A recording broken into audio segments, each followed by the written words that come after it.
Alô, internautas, alô, alunos e alunas do pós e ensino de Sociologia no ensino médio. Nós estamos de volta com os nossos vídeos e nós vamos apresentar hoje, na verdade, uma obra chamada A Paideia, do Werner Jäger. É uma leitura muito importante para quem é das áreas das ciências humanas, das ciências sociais, que pode acrescentar bastante para o conhecimento pessoal de cada um.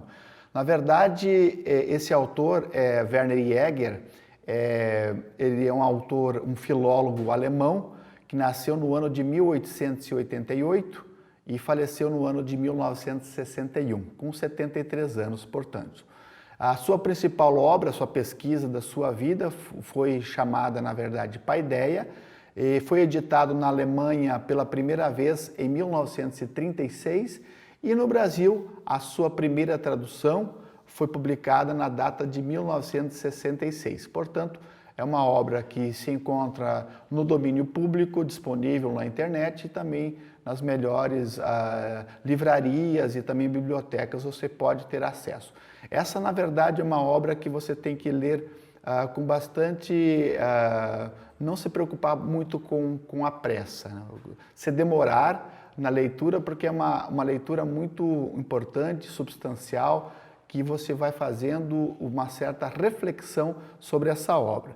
Ela, na verdade, é dividida em 4 livros, é uma obra bastante substancial, aproximadamente, eu vou deixar aqui também a imagem, né, dessa obra e também do autor, para vocês conhecerem, pelo menos a capa desse livro. É um livro bastante substancial, que temos aproximadamente 1.400 páginas, dividida, então, essa obra em 4 livros. Primeiro livro, o autor trabalha sobre a Primeira Grécia. O livro segundo, ele trabalha sobre o apogeu e a crise desse espírito ático. O livro terceiro, ele discute o florescimento da cultura grega e o declínio da estrutura social. E, por fim, ele discute um pouco a ciência médica como uma forma de educação. Então, apresentando essa questão inicial, nós vamos já discutir um pouquinho o que o autor, o Werner Jäger, ele discute já na introdução da obra. A paideia, primeiramente, a gente pode ter uma ideia sobre um sentido pedagógico da obra, né? Uma educação estritamente pedagógica, mas, na verdade, não se restringe a isso. Aí a obra, ela apresenta uma ideia geral sobre o homem bom e belo, né, que o homem, que o grego vai chamar de kalokagatos, ou kalokagatos, que é o homem bom e o homem belo, ou em outras palavras, podemos dizer que é esse homem virtuoso. Por que a gente fala de uma educação integral do espírito grego que ele trabalha? Porque essa paideia, no sentido, vai resgatar a ideia da integralidade da educação que os gregos pensavam. O homem que não se forma, como nossos dias mais contemporâneos, mais um especialista na área do direito, na medicina, na área das engenharias, uma educação mais restrita. O homem grego entendia a educação de uma forma mais na sua integralidade. Ele significava uma formação moral, uma formação também física do homem, do corpo e de uma mente sadia, e também uma educação poética e teológica. Então significa, quando a gente fala paideia, a gente quer resgatar a visão desse homem integral na sua formação. Então é uma obra bastante completa para conhecer esse ethos desse homem grego. Significa o ethos aqui como hábitos, como costume, como modo de ser do homem grego. Então é uma obra muito completa para entender Sócrates, para entender os dramaturgos, Sófocles, Eurípides, Ésquilo, para entender Homero na Ilíada, da Odisseia, para entender Hesíodo na sua Teogonia. Então é uma obra muito substancial para ter esse entendimento da paideia grega como homem completo.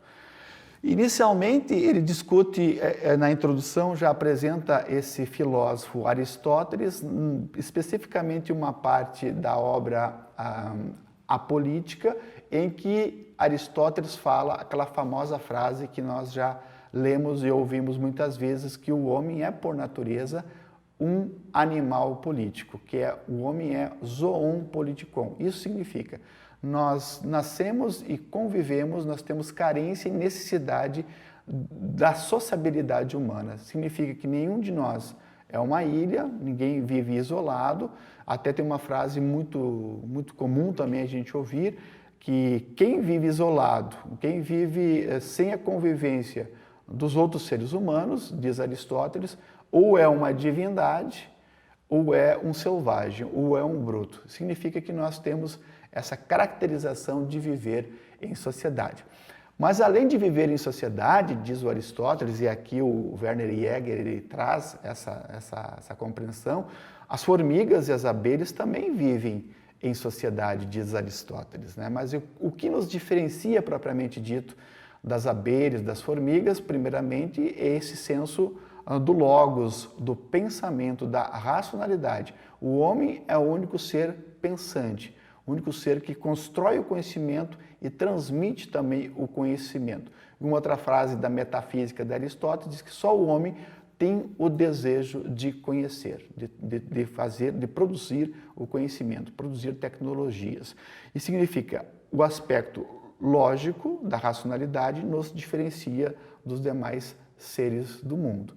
E tem mais, o senso ético do bem e do mal, e do estético, da admiração também da beleza, da criação, da produção da arte, da poesia, da música, da dramaturgia, isso faz parte. E além de ser racional, ter um senso ético, estético, o homem, diz Aristóteles, vive na politicidade, vive na política. Isso significa que nós tomamos decisões, deliberamos. Então, todos esses aspectos são já trazidos pelo Werner Jäger já na introdução desta obra. E aí agora nós passamos, então, a analisar algumas reflexões pessoais da minha leitura, da minha compreensão. Isso eu sempre deixo claro, que é um entendimento pessoal do professor Djalma. Isso não significa que você, ao fazer a leitura, não tenha também outras compreensões, outros entendimentos sobre essa obra. Então eu deixo bastante claro que é a minha forma de pensar e compreender as ideias. Então, já no primeiro livro, número 1, que ele chama de Primeira Grécia, o Werner Jäger ele faz uma pequena diferenciação entre areté e híbris. São conceitos muito citados nessa obra. O que significa areté? Areté é esse homem grego dotado de virtude, um homem bom, esse homem belo, com características de um gentleman, característica de um homem completo. E já o conceito de híbris, como nós vamos perceber na obra, é sempre a desmedida, quando o homem certamente extrapola a sua condição de humanidade. Quando ele afronta as divindades, quando ele ultrapassa o seu modo de ser, ele se confronta com a híbris. A híbris seria, nesse aspecto, a desmedida. Então, ele já começa a discutir a híbris e a areté nessa primeira epopeia do Homero na Ilíada, que na verdade é o confronto dos gregos com os troianos, né, todo o conflito de Ulisses, de Agamenon, de todos os príncipes, na verdade, gregos contra o reinado, né, dos troianos. Na verdade, ele vai perceber nessas grandes obras da Ilíada, da Odisseia, evidenciando a nobreza, né, do homem grego e evidenciando também quando ele se depara com a desmedida, né? Então, areté significa esse homem civilizado, significa esse homem educado, homem bom e belo, que os gregos chamam de kalos kagatos, né? E, na verdade, a híbris aparece também, como eu estava citando, na obra de Homero. Na verdade, é um conceito grego de desmedida. Então, Homero é considerado por Jäger como esse grande educador, da mesma linhagem assim da performance, né, que posterior de um Dante Alighieri, de um Shakespeare, de um Goethe, e o Homero, nesse certo sentido, não deixa de ser um grande educador. Além do conceito de areté e de híbris, Werner Jäger trabalha o conceito de sofrosine. Sofrosine, na verdade, é a prudência. Aparecerá muitas e muitas vezes na Ilíada essa ideia de sofrosine, que significa esse homem prudente. E ele vai citar, o Jäger cita, apresenta, na verdade, o Heitor, que na verdade é um príncipe troiano, que é irmão de Paris e filho do rei Príamo, como um exemplo de um homem de prudência, um homem com sofrosine. Logo depois, aqui eu não vou entrar em detalhe, porque em um outro vídeo eu vou apresentar, na verdade, algumas ideias sobre a Ilíada e sobre a Odisseia. Aqui eu só vou referenciar que o Werner Jäger discute os pormenores. Depois, mais à frente, ele trata da importância do Hesíodo, que é um pouco anterior do Homero dentro da hierarquia cronológica dos dramaturgos gregos, nos historiadores, daqueles poetas, e trabalha, na verdade, a vida de campo do Hesíodo com essas obras, O Trabalho e os Dias, e, na verdade, a Teogonia e o mito de Prometeu e o mito de Pandora. Claro que aqui eu não vou me detalhar muito sobre a Teogonia, que para nós, significa as origens das divindades gregas. Ela é muito parecida, a Teogonia, com aquilo que o livro do Gênesis traz para nós, no judaísmo, no cristianismo, a origem das divindades. Da mesma forma, Hesíodo também trabalha a questão do caos, do cosmos, da Gaia, do Tártaro, esses elementos primordiais que o homem vai criar, né, nessa mitologia, nessas divindades gregas que o homem tanto desenvolveu. E, na verdade, o Werner Jäger, ele discute e fecha um pouco o livro número 1, que eu estou apresentando nesse primeiro vídeo, e na importância da poetisa Safo, né, que é uma poeta que vive numa ilha de Lesbos, e aqui é importante mencionar que a ilha de Lesbos foi a única administrada e que tinha uma importância muito grande no papel feminino. O papel da mulher na ilha era bastante importante, diferentemente dos papéis que a mulher desencadeava em outras polis gregas.